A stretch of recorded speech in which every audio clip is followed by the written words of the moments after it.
평화, 번영, 행복을 향한 열망. 이 모든 것은 자연적인 욕구입니다.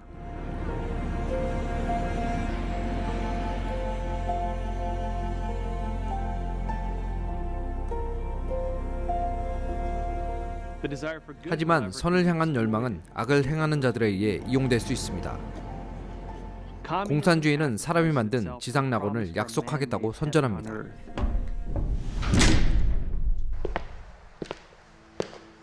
대신 그것이 가져온 건 생지옥이었습니다.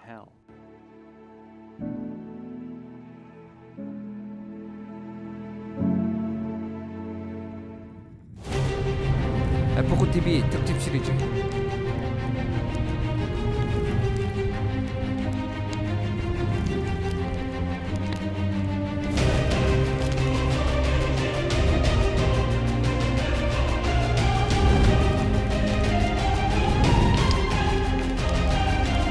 공산주의의 어두운 기원.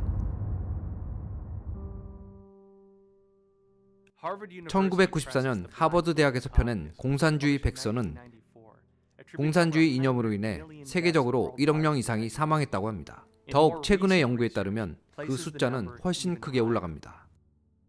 공산주의가 권력을 얻은 모든 국가마다 권위주의와 사망이 뒤따랐습니다. 탐사 전문 기자로서 저는 그 이유가 알고 싶었습니다. 칼 마르크스와 프리드리히 엥겔스는 공산당 선언에서 투쟁의 이념을 다음과 같이 제시했습니다. 모든 종교와 모든 도덕을 폐지한다. 공산당 선언. 공산주의는 마르크스가 만들어낸 변증법적 유물론이란 렌즈를 통해 세상을 봅니다. 변증법적 유물론이란 발전은 투쟁의 결과로 일어나며 생명은 물질에 지나지 않는다는 절대 이념입니다.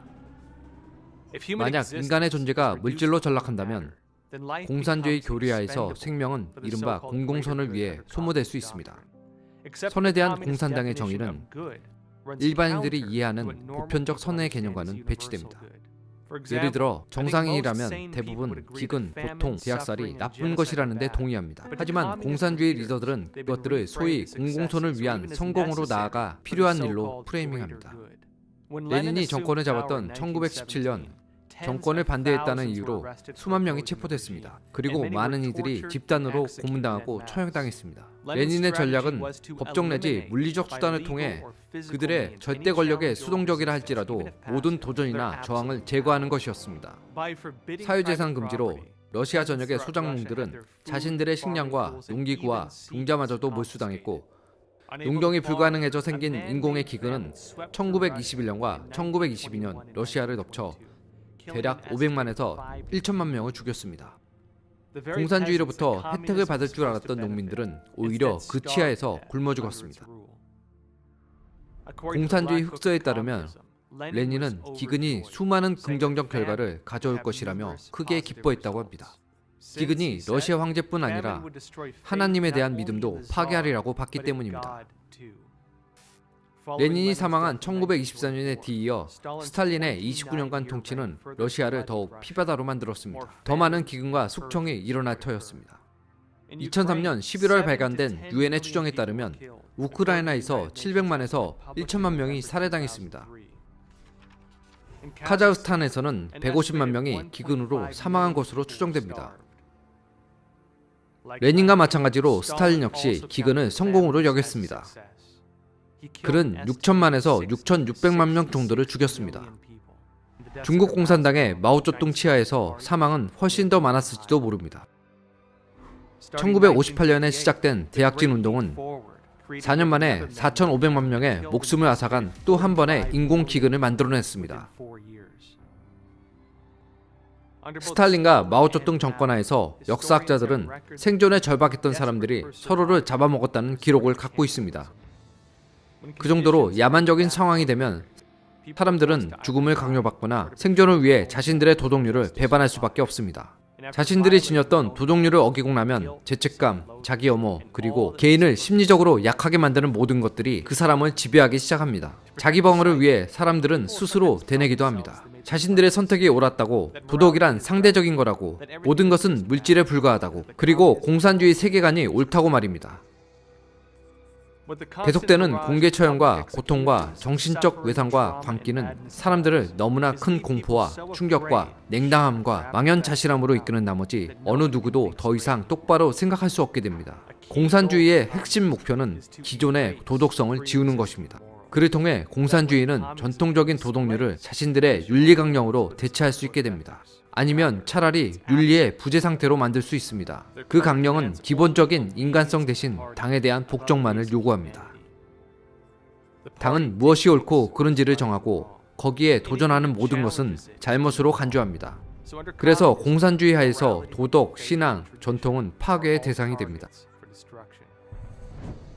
하지만 당의 도움만 된다면 기근도, 투쟁도, 폭력도 옳은 일이 됩니다. 1960년대 마오쩌둥의 문화대혁명은 아이들에게 자신들의 부모를 구타하게 했고 교사, 지주, 지식인들은 모택동주의 무장단체 홍위병들로부터 사냥당하거나 공개적인 망신을 당했습니다. 결국 마오쩌둥은 5천만에서 7천만 명의 사람들을 죽였습니다. 다른 지역의 사망자 수는 완전히 집계되지 않았지만 베트남에서 100만 명, 캄보디아에서 200만 명, 아프리카에서 170만 명, 아프가니스탄에서 150만 명, 동유럽에서 100만 명, 라틴 아메리카에서 15만 명, 그리고 공산주의에 손길이 닿는 곳마다 더 많은 사람들이 죽어갔습니다. 공산주의는 고통 없는 세상을 약속합니다. 하지만 그 집행 과정에서는 정확히 반대의 일이 일어납니다. 그렇게 지옥으로 가는 비극적인 사례는 선한 의도로 포장된 길일까요? 아니면 시작부터 악한 의도였을까요? 공산주의의 시조가 되기 이전 칼 마르크스는 초기에 많은 저술을 남겼습니다.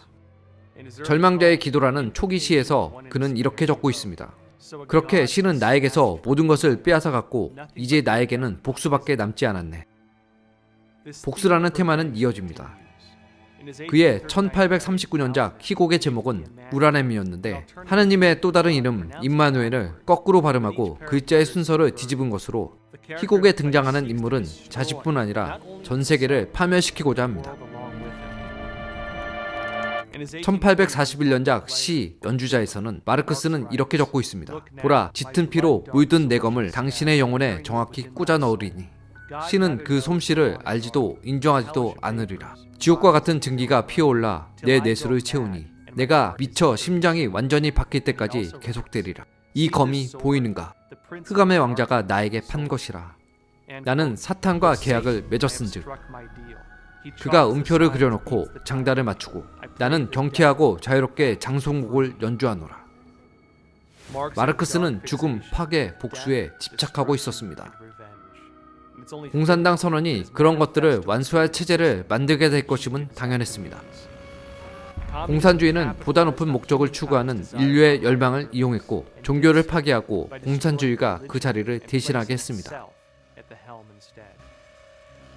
이상적인 공산주의 국가에서 정부는 공공과 민간을 막론하고 모든 것을 통제합니다. 사람들은 기계 안에 톱니바퀴처럼 하찮은 물질로 삭막한 집산주의 사회의 일꾼 내지 자산으로 전락합니다. 공산주의는 신념의 파괴 위에 세워진 신념이며 도덕의 파괴 위에 세워진 도덕성입니다. 그리고 투쟁, 증오, 파괴 위에 세워진 막장에 다다른 이념입니다.